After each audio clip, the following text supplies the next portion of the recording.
ইসলামাবাদে অনুষ্ঠিত যুক্তরাষ্ট্র ইরান উচ্চ পর্যায়ের সংলাপ কোনো চুক্তি ছাড়াই শেষ হলেও কৌশলগত দৃষ্টিকোণ থেকে এটিকে অনেক বিশ্লেষক ইরানের জন্য আংশিক সাফল্য হিসেবে দেখছেন।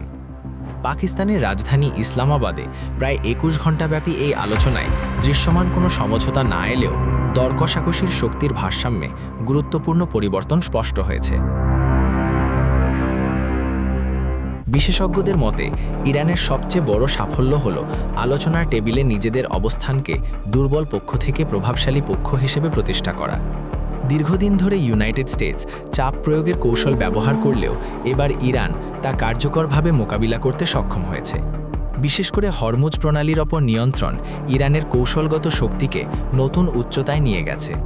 এই গুরুত্বপূর্ণ নৌপথের মাধ্যমে বৈশ্বিক জ্বালানি সরবরাহে সরাসরি প্রভাব বিস্তারের ক্ষমতা তেহরানকে আলোচনায় বড় সুবিধা দিয়েছে।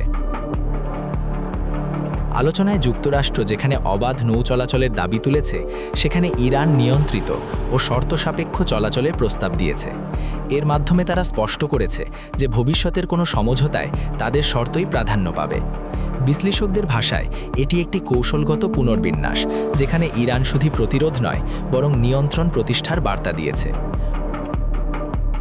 অন্যদিকে যুক্তরাষ্ট্রের অভ্যন্তরীণ রাজনৈতিক ও আইনি সীমাবদ্ধতাও ইরানের পক্ষে কাজ করেছে।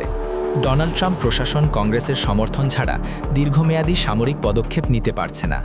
এই বাস্তবতা তেহরান ভালোভাবেই কাজে লাগিয়েছে। একই সঙ্গে আন্তর্জাতিক অঙ্গনে যুক্তরাষ্ট্র প্রত্যাশিত সমর্থন জোগাড়ে ব্যর্থ হওয়ায় তাদের চাপ সৃষ্টির সক্ষমতা কমে গেছে। ইরানের অভ্যন্তরীণ পরিস্থিতিও এই অবস্থানকে শক্তিশালী করেছে।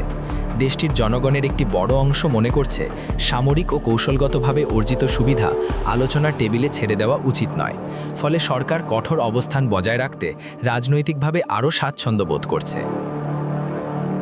সব মিলিয়ে ইসলামাবাদ সংলাপ প্রমাণ করেছে যে ইরান এখন আর একতরফা চাপের মুখে থাকা রাষ্ট্র নয়, বরং তারা এমন একটি অবস্থানে পৌঁছেছে যেখানে সমঝোতার শর্ত নির্ধারণে সক্রিয় ভূমিকা রাখতে পারে। যদিও আনুষ্ঠানিক কোনো চুক্তি হয়নি, তবুও কৌশলগত ভারসাম্যে এই পরিবর্তনকে অনেকেই ইরানের গুরুত্বপূর্ণ অর্জন হিসেবে বিবেচনা করছেন।